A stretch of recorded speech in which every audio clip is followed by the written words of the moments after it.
हमारा next question है question number 9। चित्र 3.2 में दर्शाए नेटवर्क की प्रत्येक शाखा में प्रवाहित धारा ज्ञात कीजिए। दोस्तों ये काफी महत्वपूर्ण और कठिन सवाल है, आप इस पर जरूर समय दीजिए, काफी इंपॉर्टेंट है। कॉन्सेप्ट को ध्यान में रखते हुए अगर हल करेंगे तो इस प्रकार का और भी क्वेश्चन जो आएगा उसे भी आप हल कर पाएंगे। देखिए नेटवर्क जो दिया गया है इसमें कुछ परिवर्तन हमें खुद से भी करने हैं। जैसे ये बैटरी यहाँ पर लगी हुई है, बड़ी वाली लाइन इधर है यानी प्लस वाला इधर है, तो धारा इधर से ही प्रवाहित होगी, यानी इधर से जा रही है और दो शाखाओं में विभक्त हो जा रही है। तो हमें इस शाखा में, इस शाखा में, इस शाखा में, इस शाखा में, हर शाखा में धारा निकालनी है ना, धारा की वैल्यू निकालनी है। अब देखिए यहां से जो धारा आएगी वो टोटल धारा पुनः यहां पर आ जाएगी। अब कॉन्सेप्ट ये है कि ए बी सी डी यहां नाम दिए गए हैं, यहां पर अपनी तरफ से ई और एफ नामकरण हम कर लेंगे। इसके अलावा क्या महत्वपूर्ण बात है कि जो धारा यहां से जा रही है टोटल, इसकी वैल्यू हम मान रहे हैं आई, और यहां से जो धाराएं अलग अलग शाखाओं में निकल रही हैं इसका नाम रख देते हैं I1 और इसका नाम रख दिया जाता है I2।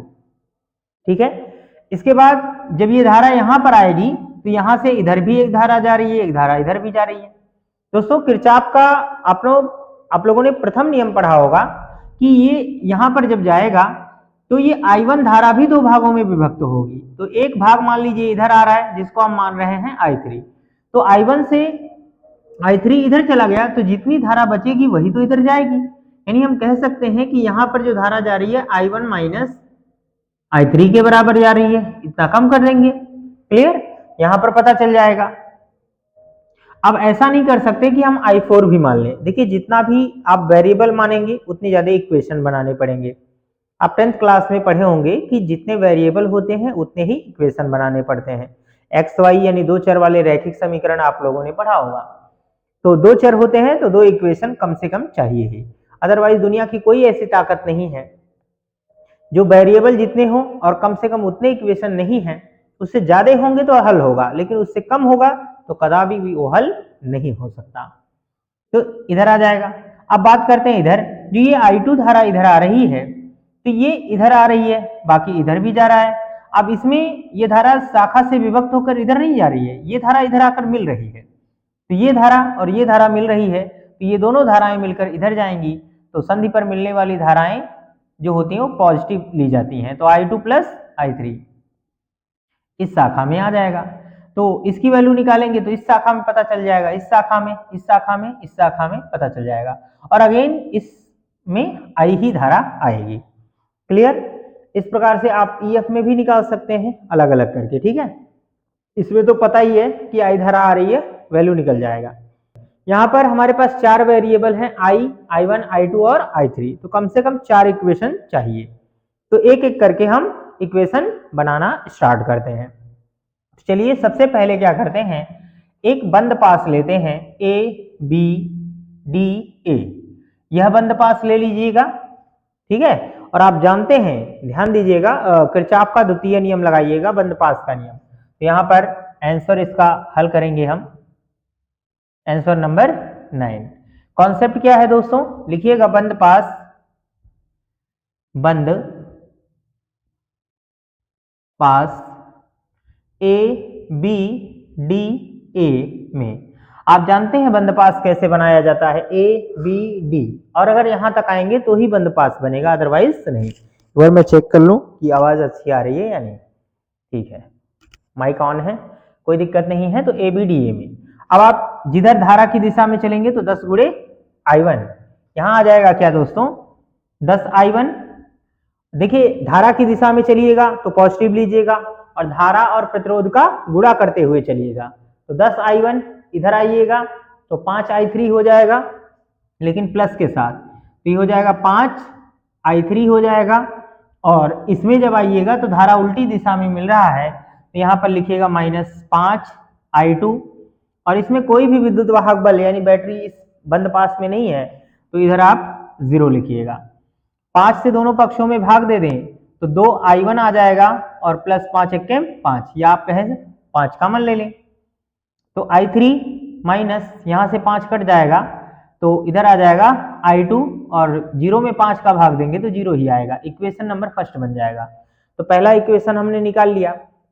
इसके बाद ये वाला बंद पास लगाइएगा बी सी डी बी में, है ना। तो लिखिएगा बंद पास बी सी डी बी में, इसमें यह नियम लगाइएगा तो क्या हो जाएगा, यहां देखिए पुनः 5 का गुणा इसमें करते रहिएगा, तो ये हो जाएगा 5। देखिए हम यहां गुणा करते हुए चल रहे हैं, आप भी ऐसे करिएगा एक आध लाइन बढ़ाने के लिए। तो ये 5i1 माइनस 5i3 हो जाएगा। जब इधर आइएगा तो ये उल्टी दिशा में मिल रहा है, तो 10 का गुणा इसमें करना है, तो ये माइनस के साथ रहेगा माइनस 10i2, ठीक है 10i2 हो जाएगा, और साथ में माइनस है तो ये भी माइनस हो जाएगा, माइनस 10i3 हो जाएगा। और पुनः जब आप इस साइड में जाएंगे तो ये भी निगेटिव हो जाएगा, तो माइनस 5i3 हो जाएगा और यहाँ पर आ जाएगा 0। ठीक, अब i3 को जोड़िए, ये हो जाएगा 5i1 माइनस, यहाँ देखिए ये हो जाएगा 5 5 10 10 20, ये हो जाएगा 20i3 हो जाएगा। क्लियर। और यहाँ पर आप देख रहे हैं ये माइनस 10i2 बचेगा और यहाँ 0 हो जाएगा। क्लियर। अब आप 5 से पुनः भाग दे दीजिए दोनों पक्षों में, तो ये 5 से कट जाएगा, तो ये i1 माइनस 5 चौके 20, 4i3 माइनस 5 दूना 10, i2 बराबर 0। ये समीकरण नंबर 2 बन जाएगा। तो हमें 4 समीकरण चाहिए, तो 2 हमने निकाल लिए हैं इन 2 बंद पास से। एक बंद पास यह भी बन सकता है A B C E F और ए में, तो यहां से बड़ा वाला बंद पास ले सकते हैं। तो लिखिएगा बंद पास A B C E F A में, ठीक है। यहां से चलिएगा ये 10 का गुणा हो जाएगा इसमें, तो ये हो जाएगा 10i1 हो जाएगा, और इसका गुणा इसमें करिएगा, तो ये हो जाएगा प्लस 5i1 माइनस 5i3, क्योंकि धारा की दिशा में चल रहे हैं तो पॉजिटिव लेंगे। क्लियर। इसके बाद इस साइड में आइएगा, तो यहां से तो आई धारा ही प्रवाहित हो रही है, तो 10i हो जाएगा। यहां पर कर लीजिएगा दोस्तों प्लस 10i हो जाएगा बराबर, यहां देखिएगा बैटरी भी लगी है इस बंद पास में, तो विद्युत वाहक बल को राइट साइड में लिखा जाता है अगर लगा हुआ है तो 10। कॉन्सेप्ट समझा होगा तो आपको पता ही होगा। इसके बाद ये 10 5 यहां पर आ जाएगा कितना 15, ये हो जाएगा 15i1, और यहां पर कितना हो जाएगा माइनस 5i3, ठीक है 5i3 हो जाएगा, और प्लस ये हो जाएगा 10i बराबर 10, ठीक है। अब 5 से भाग दे दीजिए, तो यहां आ जाएगा 3i1 माइनस यहां आ जाएगा i3, और प्लस यहां आ जाएगा 5 दूना 10, 2i हो जाएगा बराबर, यहां 2 आ जाएगा। आप इसे लिख सकते हैं इक्वेशन नंबर 3, ठीक है। इसके अलावा अब इसके बाद एक और इक्वेशन चाहिए, उस इक्वेशन को कैसे बना सकते हैं, देखिए यहां संधि का नियम लगा दीजिए, तो लिखिएगा संधि ए पर किरचॉफ का प्रथम नियम लगाइएगा, है ना। ए पर या ए पर देख लीजिएगा ऐसे i बराबर क्या होगा i1 प्लस i2, ये इक्वेशन नंबर 4 हो जाएगा। अब ये 4 समीकरण मिल गए हैं, इन्हीं चारों समीकरणों को हम बारी बारी से हल करके सभी वेरिएबल की वैल्यूज फाइंड करेंगे। कैसे करते हैं, सबसे पहले ये समीकरण 4 में जो i का मान है वो यहां पर रख दीजिए, तो लिखते हैं समीकरण 4 से i का मान समीकरण 3 में रखने पर। अब यहां से हम क्लियरली एक एक पॉइंट्स को क्लियर करते चलेंगे, है ना। तो यहां पर वैल्यू यहां पर रखिएगा, तो क्या हो जाएगा देखिएगा 3i1 माइनस i3 प्लस, अब जब यहां पर रखिएगा तो देखिए यहां हो जाएगा i1 i2, तो 2 का गुणा कर लीजिएगा, ये हो जाएगा 2i1 प्लस 2i2 हो जाएगा, और बराबर यहां पर आ जाएगा 2। अब इसको टोटली सॉल्व करिएगा तो देखिए ये हो जाएगा 3 और 2, 3 ये है और 2 ये 5 हो जाएगा। यहाँ कर सकते हैं 5i1 और ये -i3 और यहाँ पर आ जाएगा +2i2 और ये बराबर आ जाएगा 2। ठीक है, ये समीकरण नंबर मान लीजिएगा 5। ये समीकरण नंबर बन गया 5। अब देखिए इसे कैसे हल करेंगे। अब यहां देखिए i1, i3 और i2 इन सब में है और ऐसा ही इक्वेशन देखकर हल करिएगा। ठीक है, तो यहाँ पे ये 5 है, आप देख लीजिएगा आगे। यहाँ पे तीसरे समीकरण में i1, i3 है, नहीं इससे नहीं हल हो सकता क्योंकि ये i2 नहीं है। इसके बाद इसमें आ जाइएगा i1, i3, i2 है, क्लियर है, बट यहाँ पर कटने वाली चीज नहीं है ना। आप देखिए समीकरण नंबर क्या कर सकते हैं, इस वाले इक्वेशन को देखिएगा ध्यान से।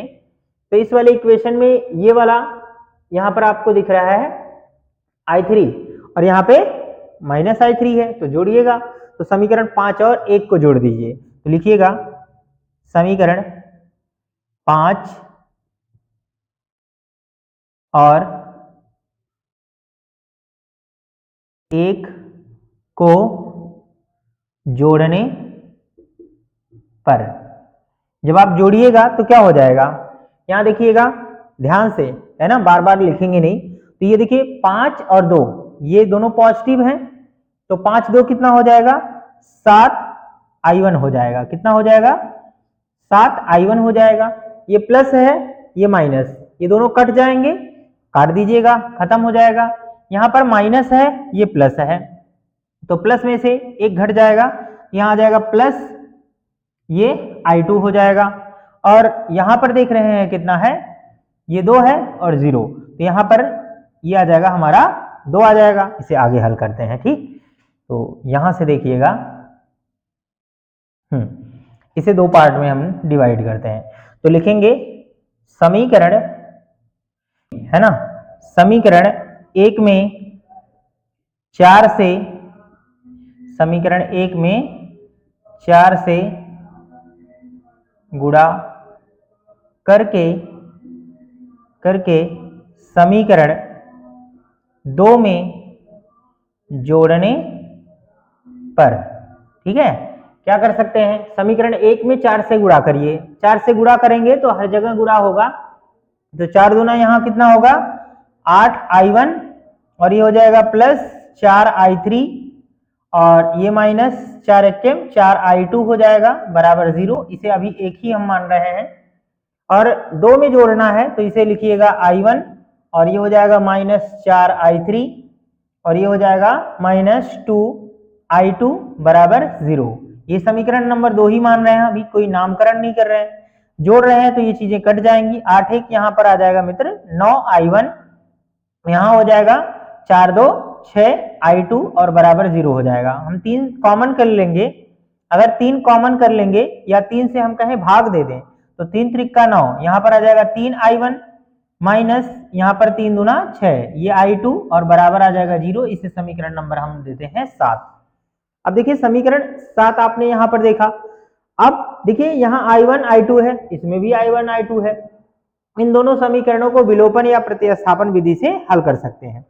आप इस समीकरण को थोड़ा सा और अगर मॉडिफाई कर लें तो i2 बराबर हो जाएगा 2, इसको इधर भेज दीजिएगा तो -7i1 हो जाएगा। अब आप इसे समीकरण नंबर 6 मान लीजिएगा। ठीक है, तो लिखिएगा समीकरण 6 से, समीकरण 6 से, तो समीकरण 6 से i2 का मान यहां पर रख दीजिए, क्या हो जाएगा, आगे बढ़ाते हैं। यहां पर ये हो जाएगा 3i1 और यहाँ पे -2i2 की जगह पे रख सकते हैं दोस्तों ये 2 -7i1, ये हो जाएगा 2 -7i1 हो जाएगा। और देखिए इसके बराबर क्या है 0, तो 0 रख लेना, ये आ जाएगा 0। अब आप यहां से लिखिए 3i1, ये 2 दूना -4 हो जाएगा और 2 सते 14, तो ये हो जाएगा +14i1 बराबर 0। ये -4 उधर चला जाएगा और आप देखिए यहाँ 14 3 17 हो जाएगा, तो i1 बराबर 17i1 होगा। 17 को इधर भेज दीजिएगा, तो i1 की वैल्यू आप फाइंड कर सकते हैं। इस प्रकार से आपका I1 की वैल्यू आ जाएगा। अब अगर I1 निकाल लिया है तो I2 भी आ जाएगा। अब समीकरण 6 में आ जाइए, पुनः समीकरण 6 से, समीकरण 6 से तो क्या हो जाएगा, I2 बराबर यहां पर हो जाएगा 2 गुणे 7 गुणे I1 का मान कितना है, यहां पर रख लीजिएगा 4/17। ठीक है, ये जो 17 दूना 34, यहाँ गुणा नहीं है मित्र, माइनस है, तो ये हो जाएगा 17 दूना 34। तो आप इसे हल कर सकते हैं, 34 माइनस 7 चौक 28, तो ये हो जाएगा 28 बटे हो जाएगा 17। अब 34 में से 28 जाएगा 6, तो I2 बराबर निकाल सकते हैं आप कितना, 6/17। तो ये आप I2 का भी मान निकाल सकते हैं। जब I1 I2 निकल गया है तो इसके आगे हम सॉल्व कर सकते हैं। एक बार वीडियो को पॉज करके आप स्क्रीनशॉट ले सकते हैं।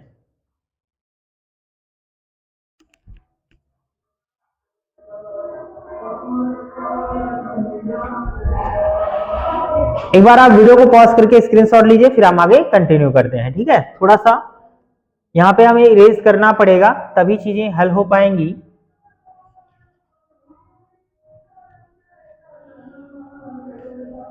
इतना हम इरेज कर दे रहे हैं।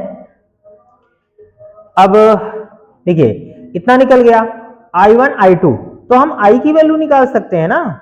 I की वैल्यू कहाँ है, चलो अभी देखा था हमने, I बराबर वैल्यू आया था आपका I1 प्लस I2, तो I बराबर कितना आ जाएगा, I बराबर कितना आ जाएगा, I1 का मान कितना है देख लीजिएगा 4/17 और I2 का मान है 6/17। तो ये 17 यहां पर आ जाएगा, I बराबर 6×4 10/17। I का भी मान आपने निकाल लिया। अब I3 चाहिए, तो कोई सा इक्वेशन ले लीजिए, जैसे हम यही वाला इक्वेशन ले ले रहे हैं समीकरण 2 से, तो लिखते हैं समीकरण 2 से, चाहे 1 भी ले लीजिए कोई फर्क नहीं पड़ता है।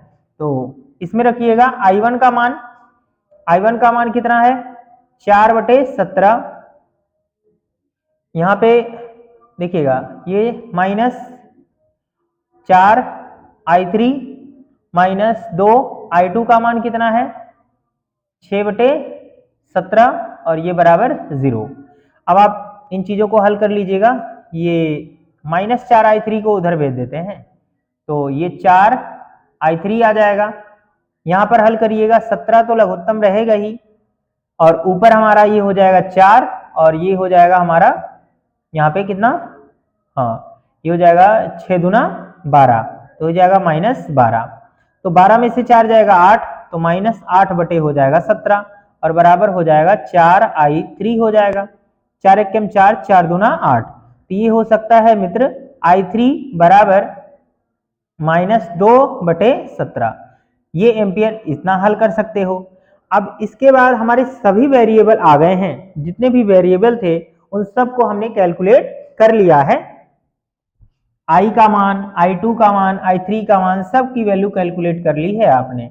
अब आप किसी भी शाखा में आप निकाल सकते हैं, कोई भी शाखा हो, चाहे जो शाखा हो, उम्मीद करते हैं आप हल कर सकते हैं। देखिए AB में कौन धारा होगी, तो यहां पर लिखेंगे AB में I1 बराबर कितना हो जाएगा, आपने निकाला है 4/17 एम्पियर आ जाएगा। इसी तरीके से आप कह सकते हैं कि BC में, AB में, और पहले सिंपली निकालते हैं AD के लिए। AD में क्या है I2 का मान कितना है 6/17 एम्पियर, ये आ जाएगा। इसके बाद देखिए BD में I3 है, लिख सकते हैं BD में I3 बराबर -2/17 हो जाएगा। इसके बाद इस वाली शाखा में EF में देख लीजिए I धारा है, तो लिख सकते हैं EF में I बराबर कितना है 10/17 एम्पियर। इस प्रकार से ये हल कर सकते हैं। अब बचता क्या क्या है, BC में आ जाइएगा, आगे देखिएगा BC में बीसी शाखा में क्या है, I1 माइनस I3 है। तो I1 का मान कितना है, 4/17 माइनस I3 का मान -2/17 है। तो यहाँ पर हल कर सकते हैं आप, ये 17 एलसीएम आ जाएगा और ये प्लस हो जाएगा, 4 2 6 हो जाएगा, इतना कर सकते हैं। इसके अलावा आप इसमें देख लीजिएगा I2 और I3, इसका नाम क्या है, DC या CD। CD में क्या है, I2 प्लस I3। तो I2 का मान कितना है, I2 का मान यहाँ पे है 6/17 और प्लस में I3 कितना है, -2/17। तो यहाँ से देखिए घटा लीजिएगा, ये हो जाएगा 17, यहाँ देखिए प्लस माइनस माइनस हो जाएगा, तो ये हो जाएगा 4/17। 4/17 ये आप खुद से भी कर सकते थे, कोई जरूरत नहीं थी, ठीक है। अच्छा, एक चीज और आपने देखा होगा कि यहाँ पे 6/17 है, जिसे हम यहाँ पर कह रहे हैं, ये किसके बराबर है, I2 के बराबर है। मतलब जो धारा इसमें आ रही है वही धारा इसमें भी जा रही है, जो धारा इसमें है वही धारा इसमें भी है। तो उम्मीद करते हैं कि आपको ये सॉल्यूशन पसंद आया होगा। काफी लंबा सवाल था, इसलिए आपको इसे थोड़ा मेहनत जरूर करनी होगी, लेकिन अगर आप कॉन्सेप्ट समझ जाते हैं तो आपको इस प्रकार के कोई भी सवाल हल करने में दिक्कत नहीं होगी। दोस्तों, यहाँ पर एक बात ध्यान रखनी होती है कि ये देखने में तो व्हीट स्टोन ब्रिज होता है, पर जरूरी नहीं कि व्हीट स्टोन ब्रिज हो। व्हीट स्टोन ब्रिज तभी रहेगा जब संगत प्रतिरोधों का अनुपात बराबर होगा। जैसे 10/5 है और यहाँ भी 10/5 का अनुपात।